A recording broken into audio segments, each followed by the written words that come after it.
Everyone thinks they know the Tower of London. Fortress, palace, prison. We know the glittering crown jewels, the tragic queens, and those famous feathered guardians that stalk the grounds. But what if the history you know is only half the story? What if the ground beneath this ancient fortress is only now giving up its darkest secrets? For centuries, the tower has been the stage for history's most dramatic moments. But the lives of the ordinary people, the soldiers, the staff, the families who lived and died within these walls, have been mostly lost to time. Until now. A recent, groundbreaking excavation, one of the most significant in recent memory, has peeled back the layers beneath its most sacred chapel. And what archaeologists have found is rewriting 1,000 years of history. We're not just talking about kings and queens. We're talking about forgotten dead, mysterious rituals, and lost buildings that challenge what we thought we knew about this iconic landmark. Chapter 1. The Chapel of the Dead. Our story begins at the Chapel Royal of St. Peter ad Vincula, a name that means St. Peter in chains. For most visitors, it's famous as the final resting place of some of the most notable figures in Tudor history.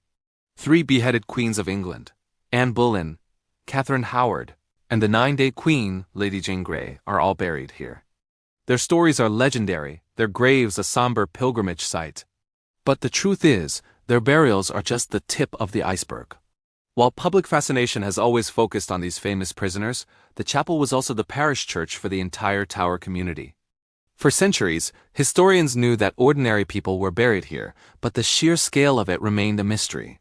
Then, in preparation for installing a new accessibility lift, the ground was finally broken for the first major excavation at the site in decades, and the secrets it held were staggering. Almost immediately, a team from pre-construct archaeology, working with historic royal palaces, began to uncover human remains. Not just 1 or 2, but dozens. These weren't the famous nobles of history, but the ordinary people of the Tower, buried over centuries. For the first time, science could give a voice to the voiceless. But as they dug deeper, the discoveries became even more shocking. Chapter 2. The Groundbreaking Discoveries. As the team excavated, a grim picture of the Tower's past began to emerge. They found burials that appeared to date from the medieval through the post-medieval periods. Most were simple shroud burials, the common practice for centuries. But then came the anomalies. Archaeologists uncovered at least 4 burials from the 13th century in coffins, a practice that was uncommon for the period and often a sign of higher status, suggesting these were people of significance whose identities are now lost to history. Even more profound was the discovery of what might be a 14th century group burial. This find could point to a dark chapter in London's history, the Black Death. The arrangement of the remains suggests a hurried emergency burial, a chilling insight into how even the mighty Tower of London may have buckled under the strain of a pandemic that devastated the city's population. This wasn't a royal tomb. It was a potential crisis response, and the personal items found were just as revealing. In one medieval grave, they found 2 charcoal-filled pots. These are believed to be funerary incense pots, and they are exceptionally rare in England, with very few other examples known. This hints that the person buried here may have come from northern France or Denmark, where the practice was more common. Suddenly, the Tower's community wasn't just English. It was international. But perhaps the most significant discovery of all wasn't what was buried, but what it was all buried on top of.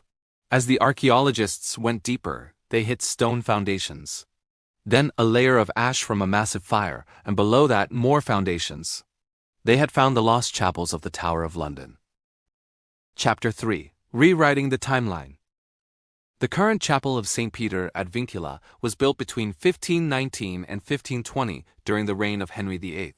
But historical records told of earlier versions, and this dig proved they were real.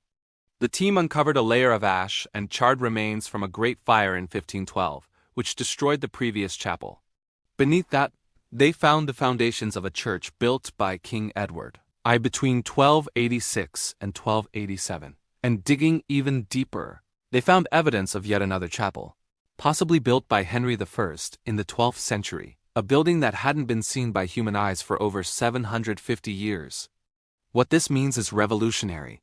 It proves that for 1,000 years, this single spot has been a constant center of worship, death, and remembrance. The tower wasn't just built. It was layered, destroyed, and rebuilt upon its own history, creating a palimpsest of stone and bone. For the first time, we can truly map the evolution of this sacred space, from the Norman conquest right through to the Tudor dynasty. The excavation didn't just uncover bodies. It uncovered a timeline written in the very earth. Chapter 4. Secrets Hidden in Plain Sight. While the archaeology rewrites the tower's past, other secrets are hidden in its living traditions, performed every single day yet witnessed by few. The most famous of these is the ceremony of the keys. For centuries, this ritual has locked the fortress against the world.